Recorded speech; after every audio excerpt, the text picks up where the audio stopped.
Hi hello and welcome to Anamika story one.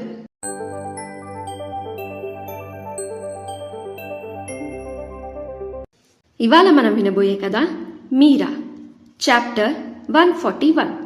ఆలస్యం చేయకుండా కథలోకి వెళ్ళిపోదాం. అభి అక్కడి నుంచి వెళ్ళిపోయాక ఏంటే నీ గోలా అని చిరాగ్గా రాజీవంక చూసి అడిగింది సూరమ్మత్త. నా కొడుకు నాకు కావాలి, మీరు ఏం చేస్తారో నాకు తెలీదు. వాడిని జైల్లో నుంచి బయటికి తీసుకురండి, లేకపోతే ఎవరిని వదలను అని బెదిరిస్తూ అంది రాజీ. ఏం చేస్తావే, ఏం చేస్తావు? చస్తావా? చావు పో అని బెదిరింపుకి నేను ఏం భయపడను అన్నట్టుగా అన్నారు మూర్తిగారు. నేను చచ్చే రకాన్ని కాదు, చంపే రకాన్ని, అది మర్చిపోకు. నువ్వు మీ అమ్మ కలిసి నన్ను నా కొడుకుని ఎటూ కాకుండా చేస్తారా? ఇద్దరినీ వదులను. దీనంతటికీ కారణమైన అని తను మీరా వైపు కోపంగా చూస్తూ, ఈ శనిదాన్ని కూడా వదలను అని తను మంజు వైపు చూసి, దీనికి ఎంత ధైర్యం ఉంటే నా కొడుకు మీద చేయలేపుతుంది? దీనంతు కూడా తేలుస్తా, ఎవ్వరినీ వదలను అని కోపంతో ఊగిపోతూ అంది రాజీ. వదలకపోతే వెళ్ళి గంగలో దూకు. అయినా నీ నిజస్వరూపం ఏంటో ఇప్పుడు రాజాకి బాగా అర్థమైంది. ఇంకా నిన్ను ఈ ఇంట్లో ఉండనిస్తాడనుకుంటున్నావా అని అంది సూరమ్మత్త. ఇది ఆయన ఇల్లు కాదు, మా నాన్నది. ఇక్కడ ఉండే హక్కు నాకు ఉంది. ఎలా అయితే ఆయనకు ఆస్తిలో అన్ని హక్కులు ఉన్నాయో నాకు అన్ని హక్కులు ఉన్నాయి అని పొగరుతో అంది రాజీ. ఏంటే నీకు హక్కుండేది? ఈ ఆస్తంతా మా అన్న కష్టార్జితం.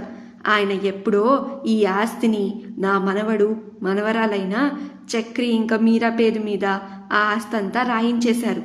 ఇప్పుడు నువ్వు ఇక్కడ ఉండాలా లేదా అని తేల్చేది మీరా ఇంకా చక్రి, నువ్వు కాదు, రాజా కూడా కాదు అని అంది సూరమ్మత్త. అలా ఎలా తేలుస్తారు? నేను కోర్టుకెళ్ళి తేల్చుకుంటా అని అంది రాజీ.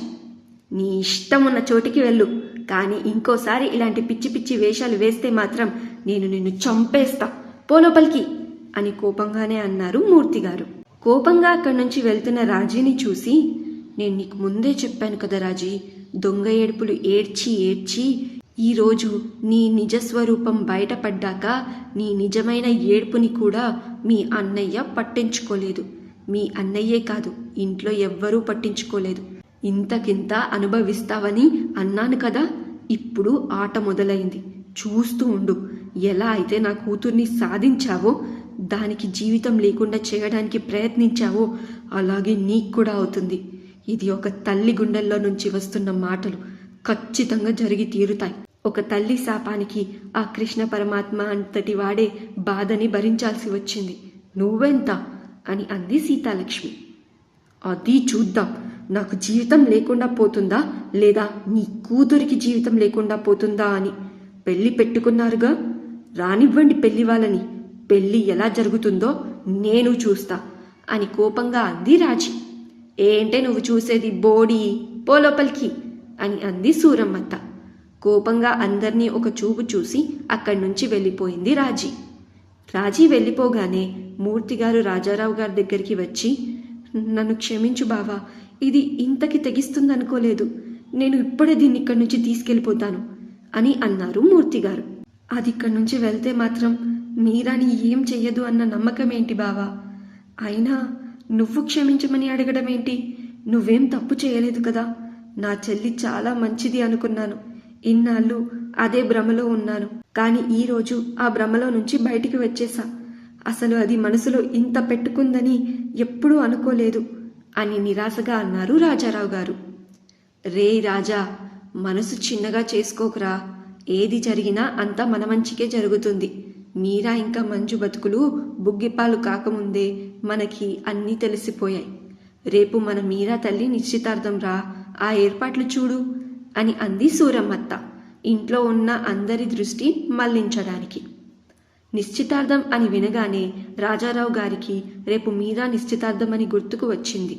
కానీ ఆయనకి ఎందుకో మనసంతా ఏదోలా ఉంది. అసలు మీరాకి ఇప్పుడు పెళ్లి అవసరమా అని ఒకసారి ఆలోచించమని తన మనసు తనకి చెబుతూ ఉంది. కానీ ఇప్పుడు పెళ్లి వాళ్ళని ఆయన ఆపలేరు. రేపు నిశ్చితార్థంకొచ్చే వాళ్ళని రాకూడదు అంటే అవమానించినట్టు అవుతుందని, అసలే మీరా గురించి ఊర్లో ఏవేవో అనుకుంటున్నారు. ఇప్పుడు గనుక పెళ్లిని ఆపేస్తే ఇంకేమనుకుంటారు అన్న భయం ఆయనలో మొదలయ్యింది. వైదేహి, సీత, రేపటికి అన్నీ వచ్చేసాయా చూడండి అని వాళ్ళని కూడా పనిలో పెట్టడానికి అంది సూరమ్మత్త. అలాగే బామ్మ అని సీత వైపు చూసి, అత్తయ్య ఏమేం కావాలో ఒకసారి చెప్పండి, అన్నీ రెడీ చేసి పెడతాను అని అంది వైదేహి. సరే పదమ్మా, నేను కూడా వస్తాను అని ఇద్దరు లోపలికి వెళ్ళిపోయారు. ముందు పని వాళ్ళకి చెప్పి ఇల్లంతా శుభ్రం చేయమని చెప్పారు. దాని తర్వాత ఒక్కొక్క పనిగా అన్నీ చేస్తూ ఉన్నారు ఇద్దరు అత్తాకోడళ్ళు. మంజు, మీరా ఇద్దరు గదిలో కూర్చొని ఉన్నారు. మీరా ఏదో ఆలోచిస్తూ ఉండగా, మీరా ఏం ఆలోచిస్తున్నావు అని నెమ్మదిగా అడిగింది మంజు తన పక్కన కూర్చొని. మంజు, కెమెరా అంటే ఏంటి అని అడిగింది మీరా. మరి ఇప్పుడు మంజు కెమెరా అంటే ఏంటో మీరాకి చెప్తుందా? రాజీ ఇప్పుడు ఏం చేస్తుందంటారు? తెలుసుకుందాం నెక్స్ట్ అప్డేట్స్లో. వింటూనే ఉండండి ఈ స్టోరీ మీరా, మీ అనామిక స్టోరీ వరల్డ్ ఛానల్లో మీ హోస్ట్ అనామికతో. మీకు కనుక ఈ స్టోరీ నచ్చితే ఈ వీడియోకి ఒక లైక్, అలాగే ఈ స్టోరీని మీ ఫ్రెండ్స్ అండ్ ఫ్యామిలీ మెంబర్స్కి షేర్ చేయండి. ఈ స్టోరీలో మీకు ఏం నచ్చిందో కింద కమెంట్ సెక్షన్లో చెప్పి మా ఛానల్ని సబ్స్క్రైబ్ చేసుకొని బెల్ ఐకాన్ కూడా క్లిక్ చేసేయండి. ఈ స్టోరీని మీరు పూర్తిగా చదవాలి అనుకుంటే డిస్క్రిప్షన్లో లింక్ ఉంది, బయోలో కూడా లింక్ ఉంది, దాని మీద ప్రెస్ చేసి స్టోరీని పూర్తిగా చదివేయండి. Thank you so much for listening. Thank you so much for your love and support. Take care and bye bye.